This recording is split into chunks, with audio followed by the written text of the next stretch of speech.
So when you go into layout, you could actually manipulate the layers per the layout only. So for instance, like, if we come here, I could go into my layer properties here and I could turn them off and that layer goes away, right? So you could actually do that in here within the layout. So if we double click in here and we come here, instead of the first one, not the second one, it's the third one. So if you click this little guy and it's freezing current viewport, so you can turn them off here. So if I turn off the door, you see the door kind of disappears. And the reason for that is there's certain people, the way they draw, they may draw like an entire drawing, including like, so they'll have their floor plan, their finished floor plan, their ceiling plan, their furniture plan, their, I don't know what other, foundation plan, a demo plan, and it's going to be all drawn, basically overlaid on top of each other, right? Then when they go to print it, they print out and they only use the individual layers that they need. So, we haven't gotten that far yet, but, if we were drawing a ceiling plan for this, that's how you could do it. Instead of drawing a completely different drawing, the other way is you XREF it, which we'll do on Wednesday. I'll show you how to XREF something, and then we'll draw like a little cheapo ceiling plan with some fixtures and stuff, just so you could kind of understand the two different ways of doing it. So I like this way because then all of my drawings stay in one drawing, and I have, I'm always big about layers, right? So I'm just going to turn those back on before they disappear. So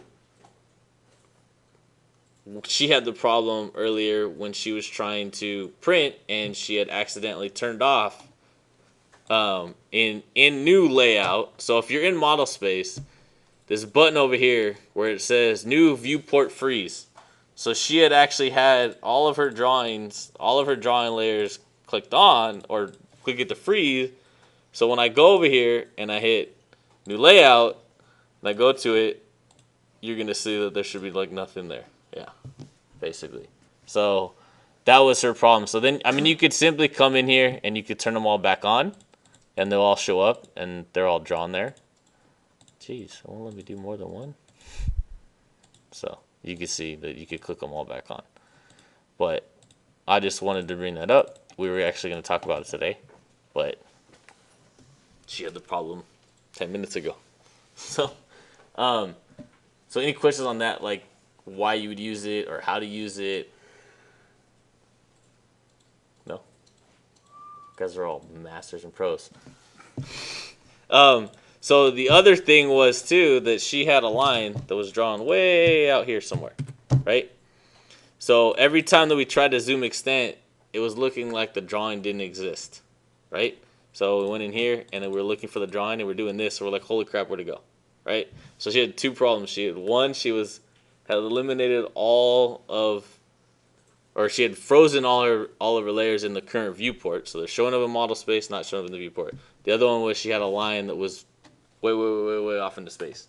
So you have to be careful when you have a line like that, because then when you try to zoom the extents, it's going to... What if you would have all of them on and the line? They still can do the same thing. I have them all on right here, and it's when I do zoom extents, I see this line because it's large enough I can see it, but I can't see my little... There it is right there. You could... This little red speck literally on, So that's what I mean. So... and I don't mean to use you as like an example, but I do mean to use you as an example.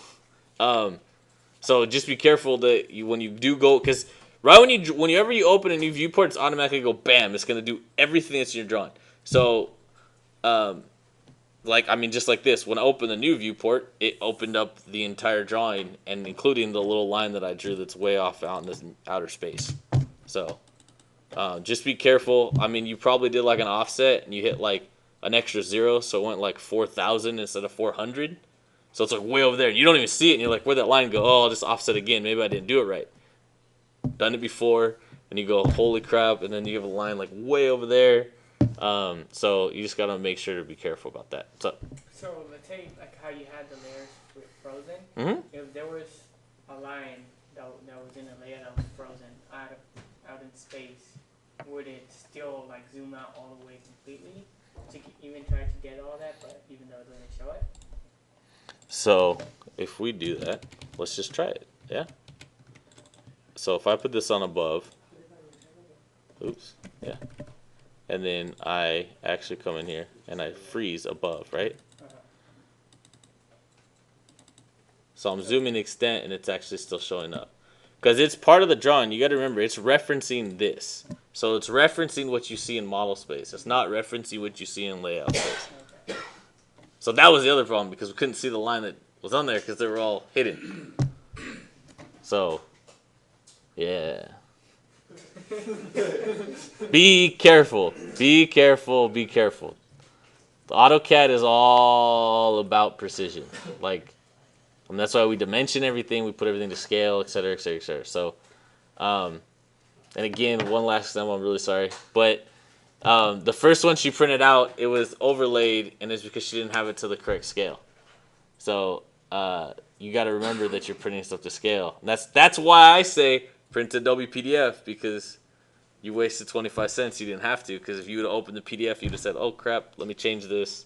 That's the whole reason that I like to do it to PDF, especially because it is your guys' money. When you work in an office, it's someone else's money, so it's not that big of a deal, right? But I mean, unless you own the office, but you got to realize that I mean, like you said, what we figure out, it's 25 cents, 11.17. So what is that? I don't know. My math is terrible. So 10 would be 250, right? So you get 20 prints.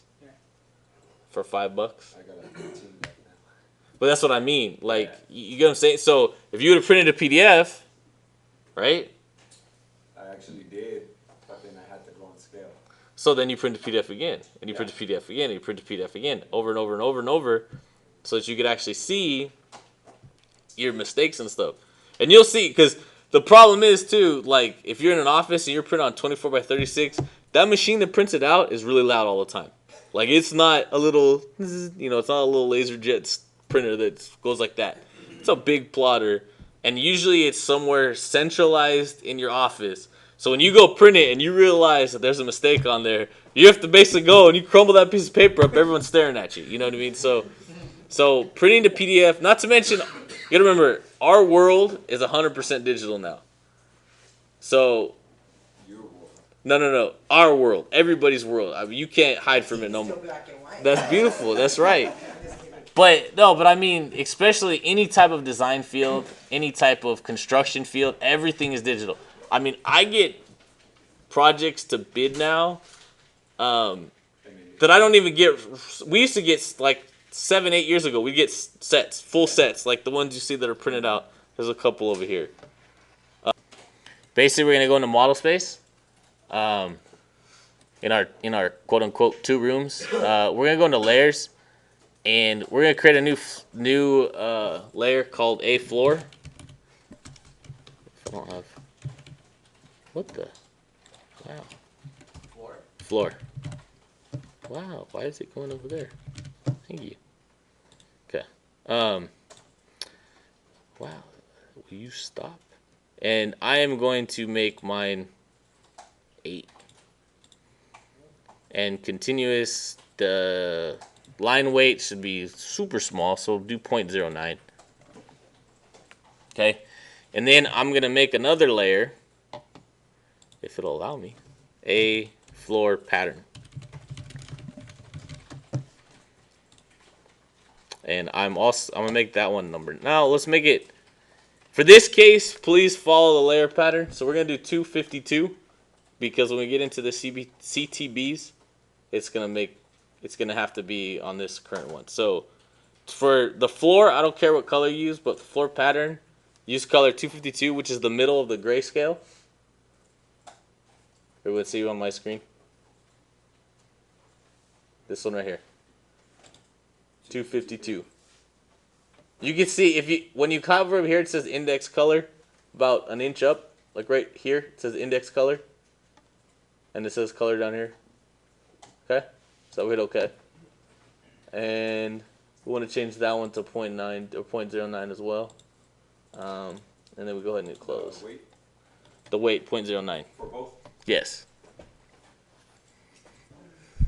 So for the time being, I'm actually going to turn off my furniture because when we're doing like floor patterns, we don't necessarily need it. And then I'm also going to turn off my door and my door swing. So it should look something like this, right?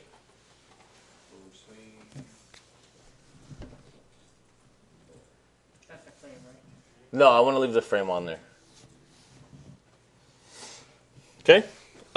So the first thing we're going to do is we're going to draw a line. And what we're going to do is we're going to draw it basically on the inside of the room. From the inside of the frame to the inside of the frame. Okay. And then the same thing where the bathroom is. So, but we're going to draw it on the inside of the bathroom. So you should have a line here vertically on the inside of the bathroom and a line horizontally on the inside of the, we'll call it the living room. That's basically what it was. Had a couch. Maybe it was like a pull-out couch, so you had a bed. So you see the line here? Yeah. On the inside, okay? And then the other line is on the inside of the bathroom vertically. We'll make both of those part of the floor layer. So that new layer we just created, A floor. And I don't even have that A floor, do I? Look at that. I guess it didn't take.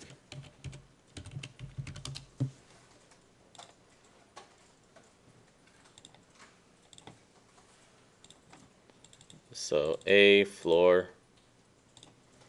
Okay.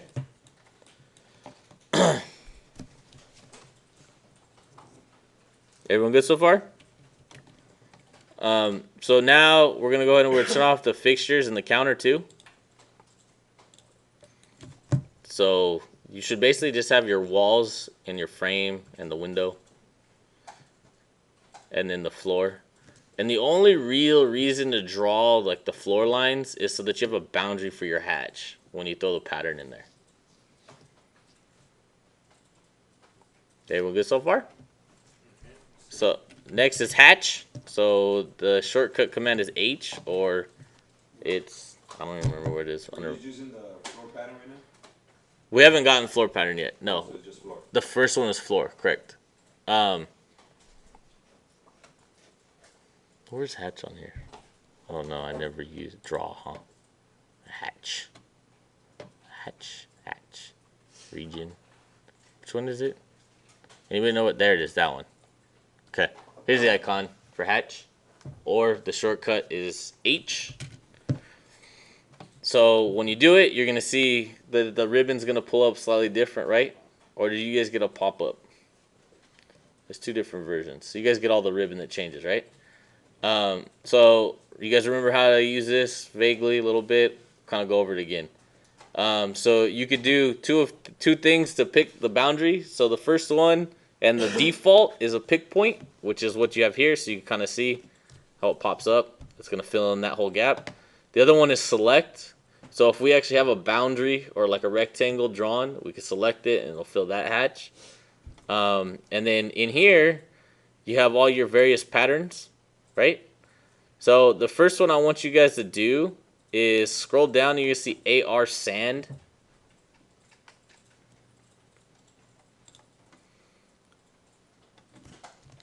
And then you can see now that when I hover over the spot that I'm going to pick, it kind of changes and it fills in, right? What command are you in? Hatch. Hatch. Yep.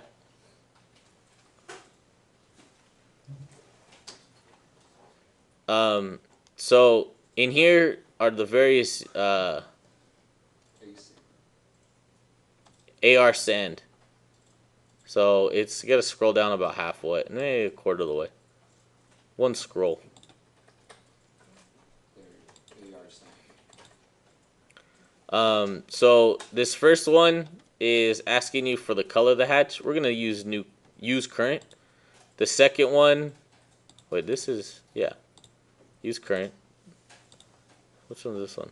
The background color, which we don't even have a background color. The transparency, we don't need to have it any transparent. The angle, this one doesn't matter for the angle. The scale, so you can see here like how dense it is. So right here, if we go to like 2, if you just type 2, and then you hover, you can see the scale kind of, it's like less dots, right? So you got to think of the scales putting more space between the objects that are being drawn. Okay? So if I were to pick, you guys don't have to, but just watch me for a second. So if I pick this one, which is a cross pattern, that's not a good one. Let's go pick this guy. Net. Where's net? Great. This one. So if I pick net and like I up it to like 24, you can see that it starts to show up. And then so if I double that to 48, you can see that the spacing becomes bigger and bigger and bigger. So you got to think of the scale of that is pictured as an image. And when you scale up an image, it gets bigger and bigger and bigger, right? So the objects that are getting drawn with the hatch are actually going to get further apart, essentially. So I'm going to put it back to 2. We'll go ahead and pick sand. Then I'm going to pick the point. Okay? So you should pick the living room area. Go ahead and pick the point. So just click on Yeah. So now when we get in here, you're going to see that you have set origin, annotative, or associative, annotative. We want to leave it as associative. And the reason being is if we were to go ahead, so basically what it did was you can see it kind of created a boundary, right? So there's a boundary here and here, and it goes all the way around, right? So if I modify that boundary, the hatch will move with it, right? So if I don't have associative clicked on, if I were to stretch those walls, that hatch is going to stay exactly where it is. It's not going to move with it. So associative really helps because then you can start stretching and the hatches will move. It used to not be that way. They've updated it now, so it makes it a lot better. So if we drop down to properties, you can see here that I could put on different layers. So we're going to go ahead and put on floor pattern. So it's this button here, this properties button. You got to click it down and it'll bring you drop down and give you a little bit more information. And you can go ahead and hit floor pattern.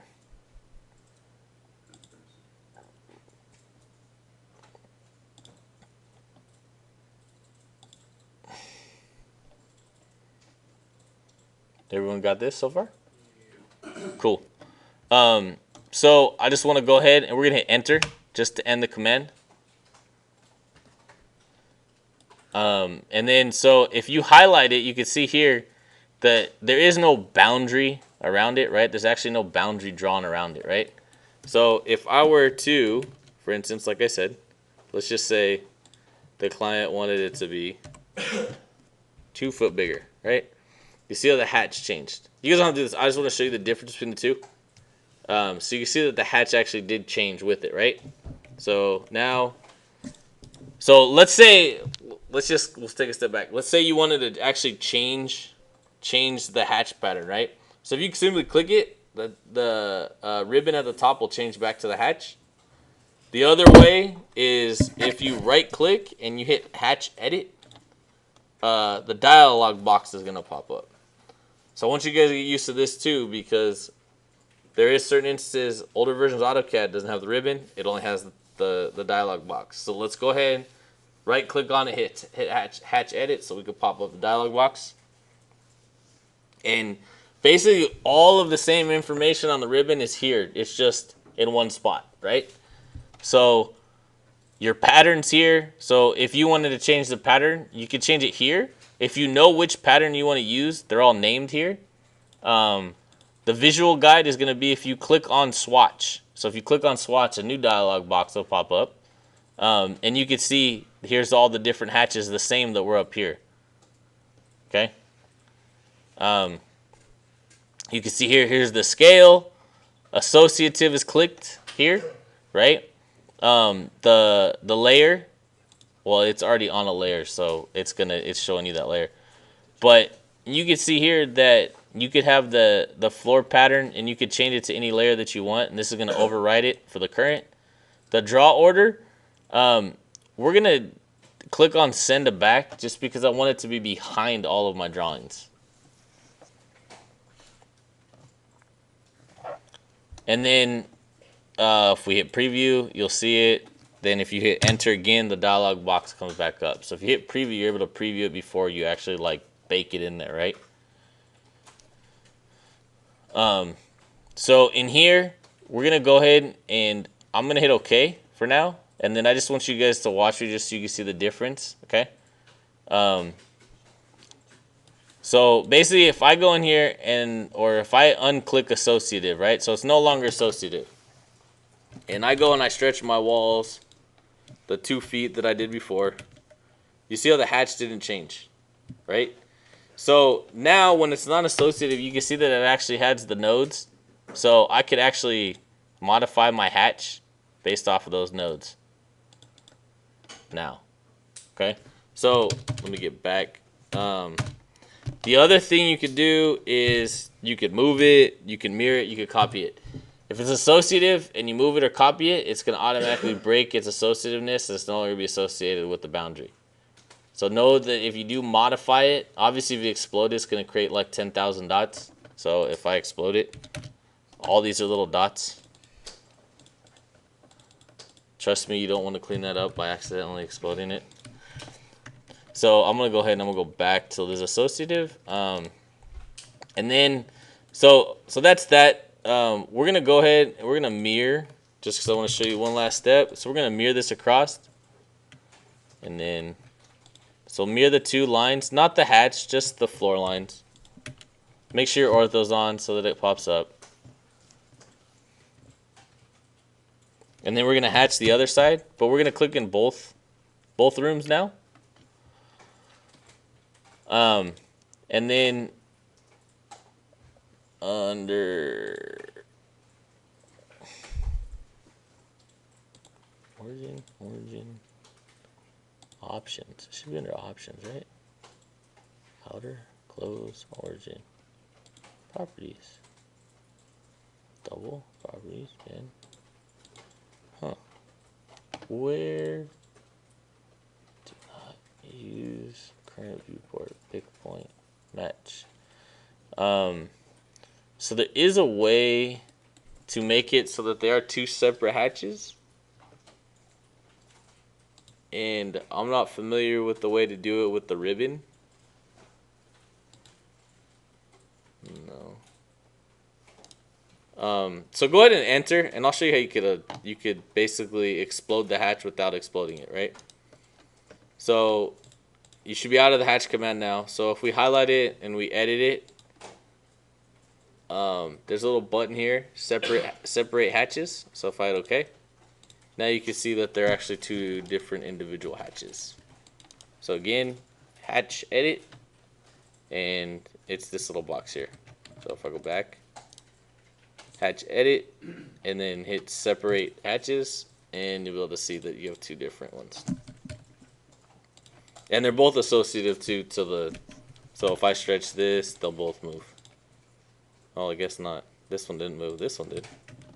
So maybe this one's not, so it shows it being associative.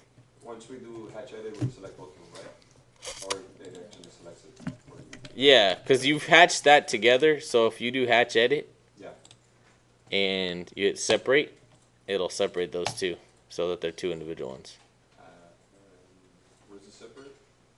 On the right side, so here, if you watch, right here.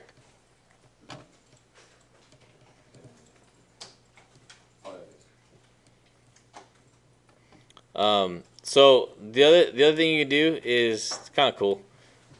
If you need it, so you see this little button, recreate boundary, and I'm gonna do a polyline, and I'm gonna start.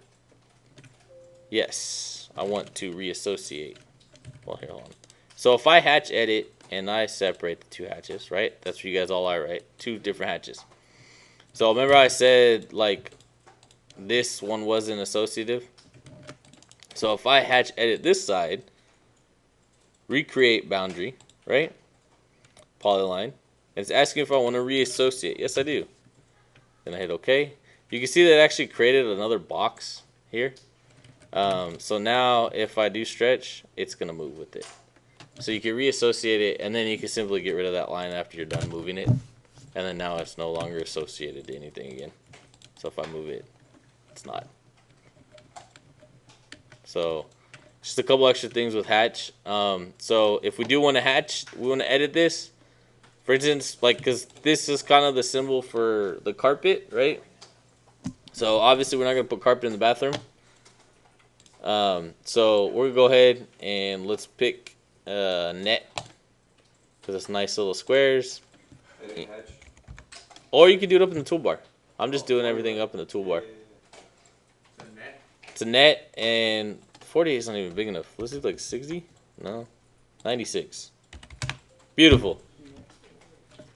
So your scale should be 96.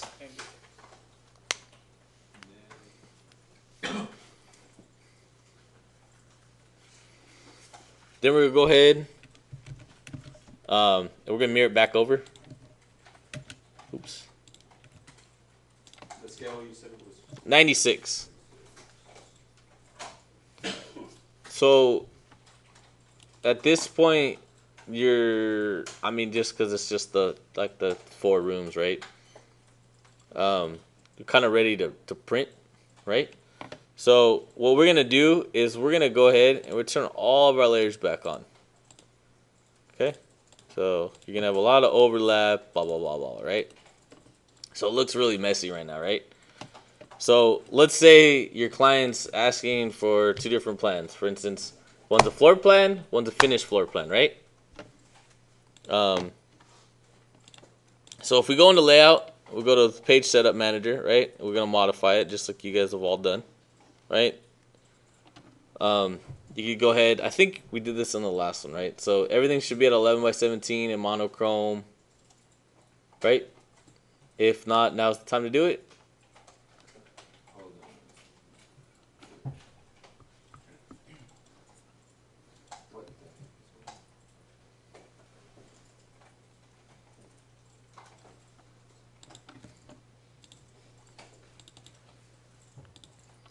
So I'm gonna put mine so I can actually see the whole thing. Yeah. So don't worry about putting your title block or nothing in there. We don't need it right now for this instance.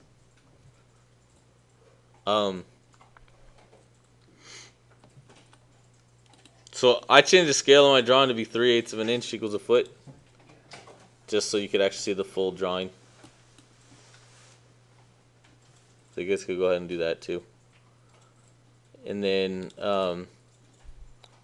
be in the home tab. So we go back to before we turn them on. Do we go back to the layout? Or? You want to turn all the layers back on? Yeah, and then we go to the layout. Then you go to layout, yeah.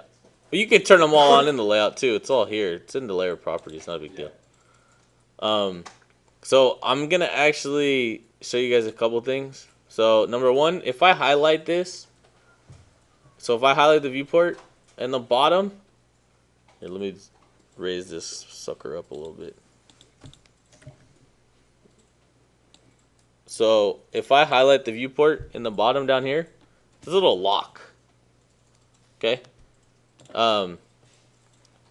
So I'm locking the viewport. So now if I double click in there and I pan, it no longer pans the model space. So the idea is that when you set your drawing to scale, you set it to the scale that you want to print it at, you lock that viewport. Therefore, you can't accidentally move that scale or do anything like that. You know what I mean? So once you have it ready, once you know, like, for instance, I'm giving you guys drawings, you know the scale that's going to be at, you go ahead and you set up the viewport, you do all that in the beginning, then you go ahead and do your drawing. When you're done with your drawing, it's already plopped and ready to go, right? So, and it's simply you could unlock it too. Where's the little lock? So it's only going to appear if you either have the viewport selected or you are actually in the model space. And it's right next to where your scale is, where you select the scale. Yeah. There it is. Yep. So I'm going to go ahead and lock that for now. Then the next thing we're going to do is we're going to double click in there. And the reason I do that is because I'm going to be panning a lot. So I don't want to pan the drawing. Double click once it's double up. Yeah, so you should be in model space. So your viewport should have a nice, big, thick border around it. So that you know you're in model space. You could also see down here, you know you're in model space, right? Then we're going to go ahead and hit layer properties.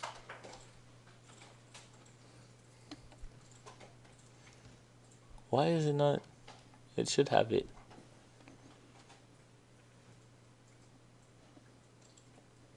Is it over more? Ah.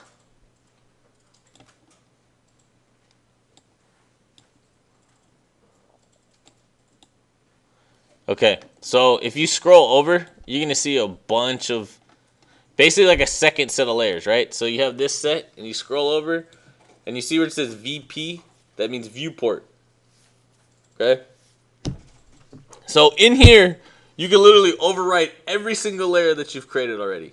You could freeze it, you could change the color, you could change the line weight within this viewport, you could change the line types, you can make it printer or not printable, blah, blah, blah, blah. So what we're going to actually do is we're going to go ahead and we are going to turn off the floor and the floor pattern. And we'll go ahead and undo all these. If you guys have these clicked on, let's click them off. But what we want to do in viewport freeze, you want to turn off the floor and the floor pattern. Okay? Turn them on. Off.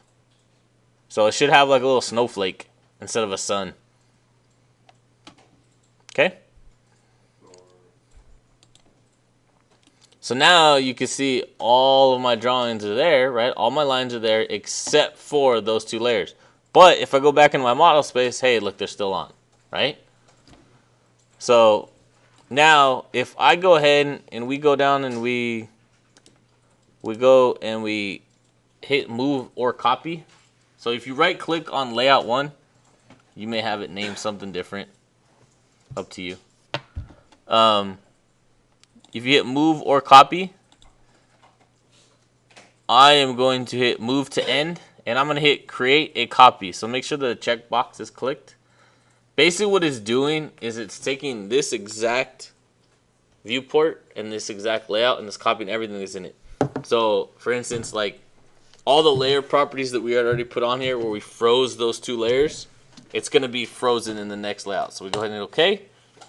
And you can see down here it says layer 1 and it has the extra 2 next to it, you know.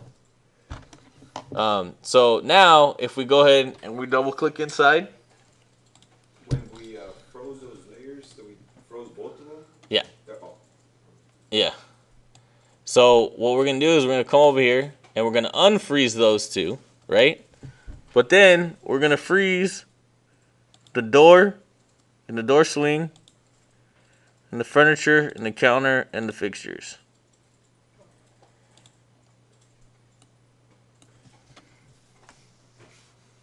So the door swing, the counter, and the fixture.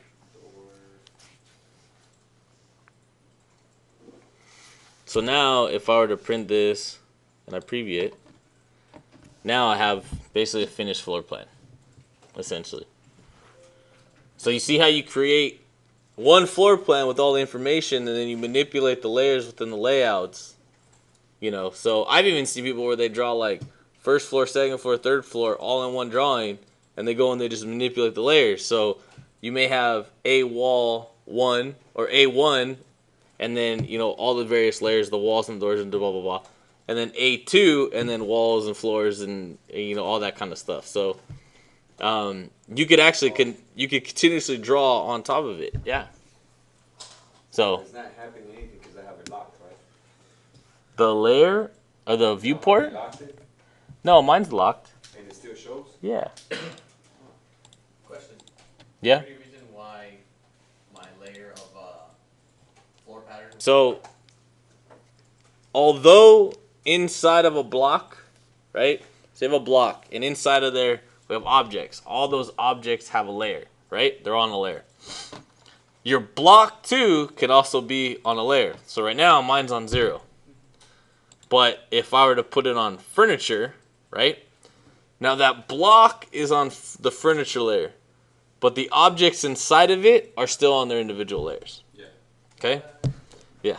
Trippy, right? So if I turn off that, it turns it off. But we found out when you're in the viewport, right? That's when you had both of them turn off. Yeah. But it was when you froze. When I froze my furniture, it froze my fixtures also. So if I freeze this one, yeah. So my suggestion is keep your blocks on layer 0. Okay? Because it gets really confusing when you have a block on a certain layer and then the objects inside of the block on a different layer. So you could do there's one of two ways to do it. So like we've had it up to now, right? We basically have, so that's on 0. This is on 0, everything, right? So I just want to show you guys kind of a cool trick too. So if this block, everything within this block is going to be on the same layer, the other thing you could do, so if I go ahead and I go into my block editor, right? And I take all these, well, I'm going to explode them all. So now they're all individual lines, right? So if I turn this on layer 0 and I close my block editor, save the changes, it's white, right? It went back to layer 0. So, but if I change this now to the furniture layer, it actually changes the line white, the line type, the line color, everything. So there's 2 different ways you do it. I always like to draw my blocks on layer 0 and then within the block, because sometimes you're going to have, like this one, for instance, this block itself, right?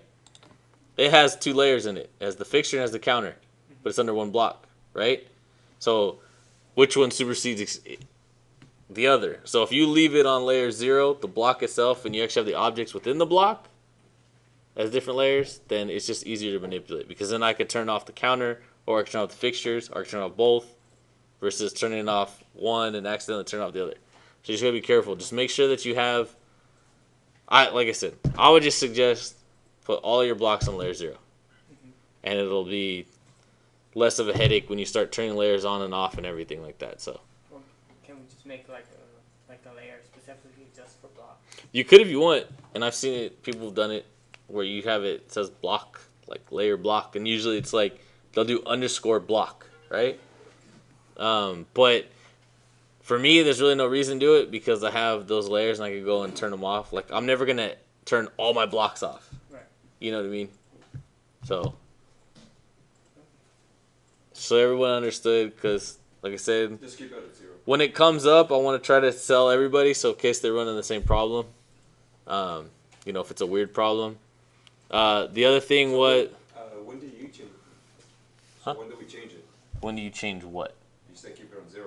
So when should we change it? No, there's 2 different ways. I'm just saying there's 2 different ways that you could do it. So if you have a block and every single line in that block is going to be on the same layer, you could put the objects inside the block on 0 and put the block on, say, furniture, like I did here, right? Yeah.